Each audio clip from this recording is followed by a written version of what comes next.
Hello everyone. So now I am going to teach you um, a branch of physics. That is called mechanics. And that is called mechanics.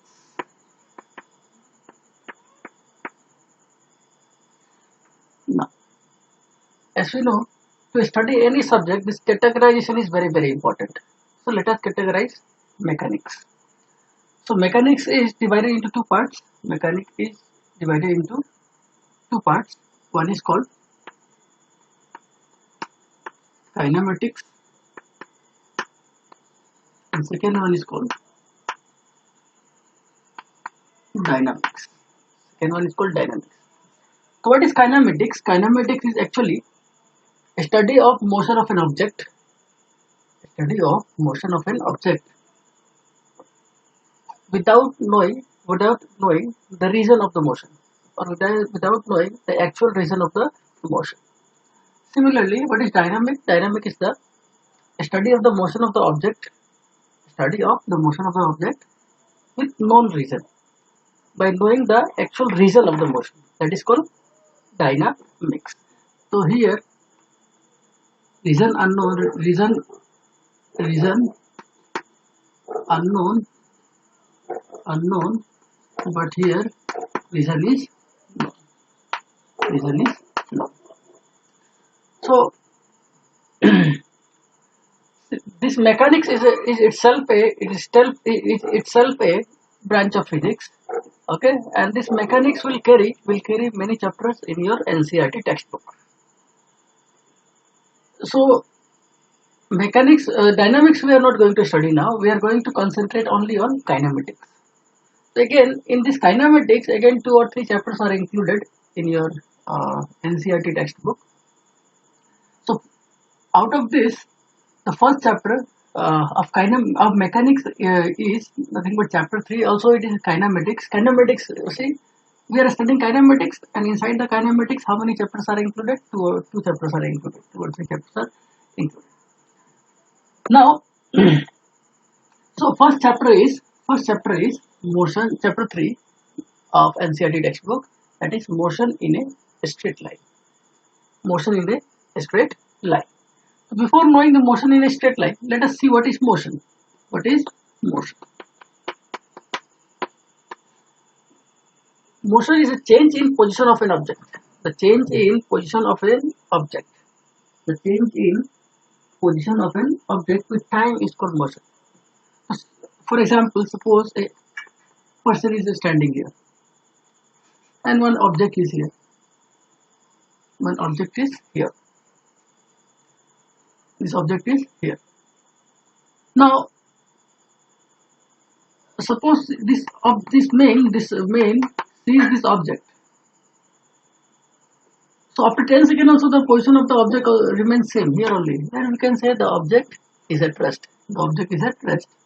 But after 10 seconds, if we see the position of the object is changed and new position is this one. That means between time t equal to 0 second to t equal to 10 seconds, the object was in motion. The object was in motion. The object was in motion with respect to what? With respect to this person, with respect to this man, or with respect to this person. So what we can say, if the position of a change, if the position of an object changes with time with respect to a object, then the object is said to be in motion. This is very important with respect to the object. Means one frame of reference we are defining here.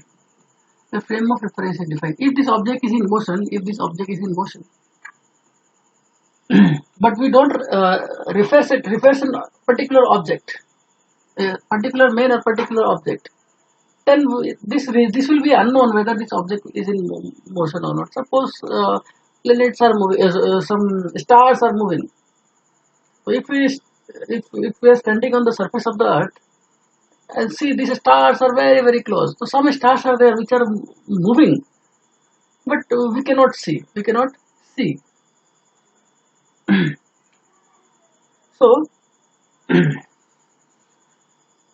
what my intention is to explain you that frame of reference. So let us define a frame of reference. What is frame of reference?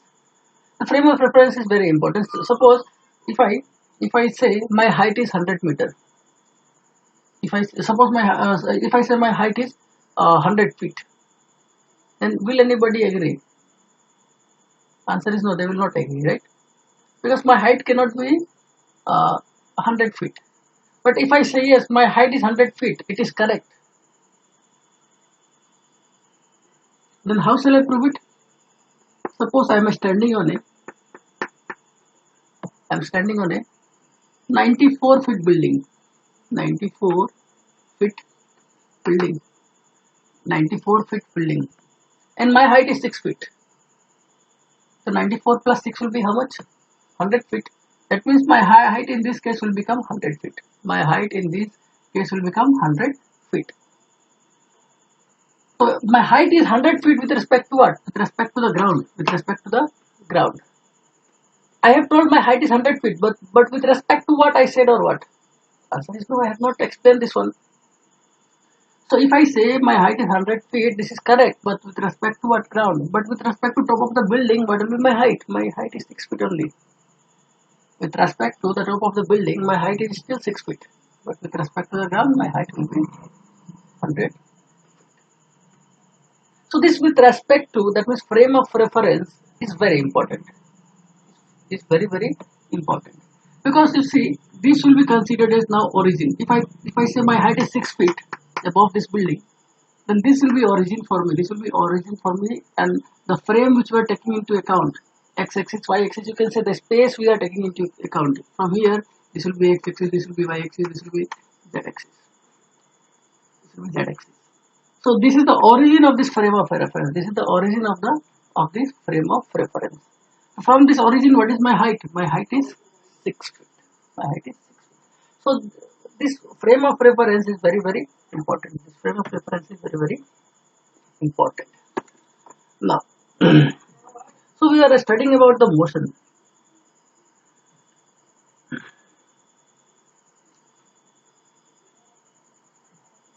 So suppose a room is there, and here is a bed, and in this bed, on this bed, a person is sleeping. Now, with respect to this, suppose table, with respect to this table, this man is at rest. Now, whether this man is at absolute rest? Answer is no. When we say absolute rest, it means a lot. It will not be at absolute rest. Why? Because you see, with respect to this table, this man may be at rest, but a vehicle which is going in this direction. If we see when we are in the train, then when we see the other train passing by, okay. So when we see the train, we feel that we are in motion, but actually we are not in motion. That train is in motion.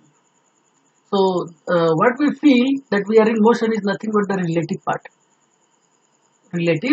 With respect to that, we feel that we are in motion, but actually we are not in motion. So if you tell with respect to this object, this is rest. But since this car is in motion, so can I say this object is at rest? This person is at rest? No, it is not at rest. With respect to this object is not at rest.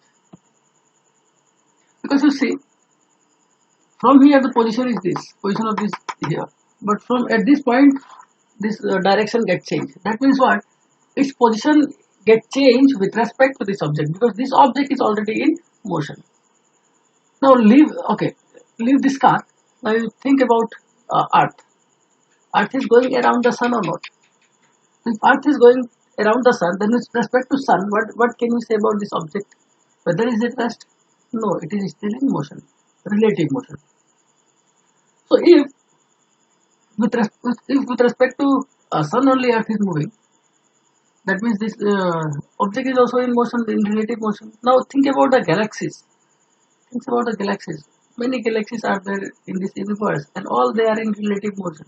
So what we can say that no object in this world, no object in this universe is at absolute rest. They may be at rest, but only with respect to a particular object. But absolute rest will be not correct. To say absolute rest, it will not be really correct. Okay. Now, so we are going to study about the motion in a straight line. Motion in a straight line means what? When an object moves on a particular axis, x-axis, y-axis, or z-axis. Okay, on a straight line. If plane is not included. So when the object moves on a plane, that means two axes are involved. So the object is not moving in a plane, but it is moving in a straight line. That means only on a particular axis. Then we can say that object moves in a straight line. Or this kind of motion is known as nothing but the rectilinear motion. Rectilinear motion. This kind of motion is called nothing but the rectilinear motion. Rectilinear. Now let us define some small parameter here. Okay, without knowing those things, it will be difficult for us to study the entire chapter.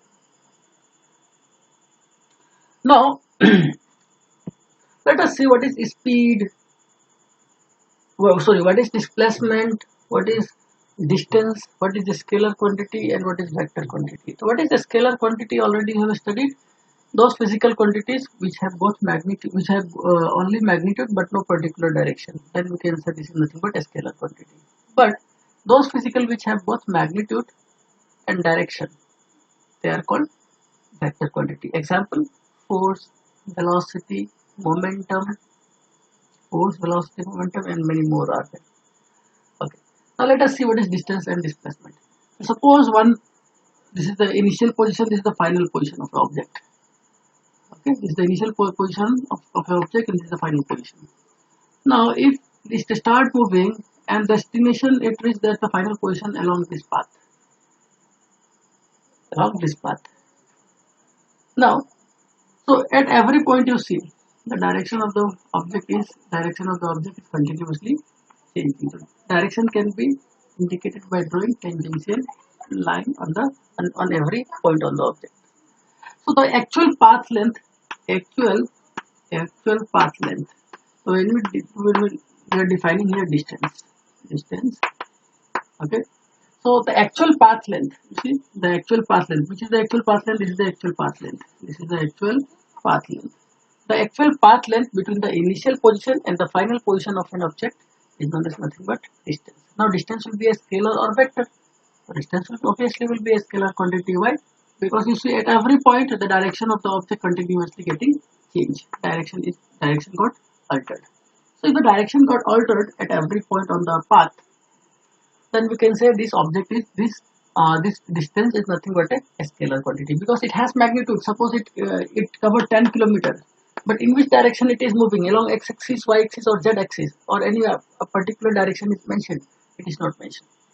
So what we can say that? You can say that the distance is nothing but the scalar quantity. So what is the SI unit of distance? Already we have studied, nothing but the meter, and the dimensional formula of distance is m0, l1, t0. This will be equal to nothing but only m. Now let us see little bit about displacement. So when we say distance, remember actual path length between the initial and the final position of an object. The actual path length between the initial position and the final position of an object is known as distance. Next is displacement. What is displacement? This is very important. This is the initial position and this is the final position. Now if you want to go from this position A to position B. So earlier what example we have taken is that we can say in our practical life we are moving by train or bus to reach from point A to point B. So, but if you want to go from point A to point B by means of aeroplane or helicopter, will you go along this path? Answer is no. Why shall we go along this path? Because this will be too lengthy. So what we'll do, directly we will reach from point A to point B in a straight line. So this is the shortest distance, and that is why planes takes less time, okay, to move from one city to another city. So you see, if you move from point A to point B, or city A to city B, so you can move very easily on this straight line. So how you define displacement? Displacement can be defined as the shortest distance. The shortest distance. The shortest distance between the initial position, between the initial position, initial and final position. Final position. Final position of an object is called displacement. So this is the shortest distance. Now between A on the path joining A and B, you take any points, any number of points, and if you see the direction at every point will always remain same. So if direction remains same, that means what? It has magnitude. Magnitude means how much kilometers. Suppose 20 kilometers we have traveled. In direction also, along which direction it is moving, along x-axis it is moving. So we have both magnitude and direction. So the physical quantity which have both magnitude and direction are called nothing but vector quantity. So displacement is a vector quantity. Now what is the SI unit of displacement? So same like distance, only the difference between the distance and the displacement is in distance direction keeps on changing, but in displacement direction remains same. So here also unit will be meter, SI unit will be meter, and the dimensional formula will be nothing but the L only. Nothing but L only. Now suppose an object moves on this square A, B, C, D. Now the side of the square is A. Now if we move from A to B, and then at the point C. Now what will be distance here? From A, B, C, what will be distance and what will be displacement? So distance will be equal to how much? Distance will be equal to, this is A and this is A. So distance will be equal to A plus A, that will be equal to twice A. Why? Because actual path length, actually this one and this one, this is the actual path length. But when you move from A to C, this is called displacement, because the shortest distance, what is the shortest distance between the position A and position B? That is nothing but this AC. So what is the displacement? You can see that by drawing this diagonal, we get a right angle triangle. We got a right angle triangle. So from here, what will be AC square? AC square will be equal to AB square plus BC square. Why? Which theorem is being used here? It is Pythagoras theorem. So AC will be equal to what? Take root over. What is the value of AB? AB is nothing but A square and BC is also nothing but A square. So what will get here? Twice A square, that is nothing but root 2 A. So the displacement is twice A. Sorry, distance is twice A, and the displacement is nothing but root 2 A. So let us take another examples to see the concept of distance and displacement. Suppose an object moves in a circle. So it started from the point A, and after some time it reached another diametrical end B. Now in moving from A to B, what is the radius? Suppose the radius of the circle is nothing but R. Radius of the circle is nothing but R. So what will be the distance covered from A to B, from point A to B? Let us examine for A to B. What will be the distance covered? This is the center of the circle. What is the distance covered? Distance covered equal to what? What is the length of the circle? Length. If I say length of the circle, it will not be correct. So what will be the correct word for it? It is nothing but the circumference. Circumference of the circle is twice pi r. But only we have traveled only half the circle. Only half the circle we have traveled. So distance will be equal to twice pi r. So half, that means divided by 2, that will be equal to nothing but pi r. Similarly, what will be displacement? What will be displacement here? So displacement means from A to B, that means this is a straight line. Okay, so along this direction you will move. If you want to move from A to B, so what will be the displacement? Displacement, this is R, so this will also be R. So R plus R will be equal to nothing but twice R. Similarly, if you move from A to A, start from A and reach up to the point A, so distance will be equal to nothing but circumference of the circle, that is nothing but twice pi r. circumference of the circle, that is nothing but twice pi r, but displacement will be equal to nothing but 0. Why 0? Because it reaches at the same point. And if it reaches at the same point, this is the initial position, this is the final position. So what is the actual path length between them? Actual path length is 0. That means displacement will also be 0. So this is all about distance and displacement. Remaining part of this chapter we'll see in the next video very soon. Thank you very much for being there.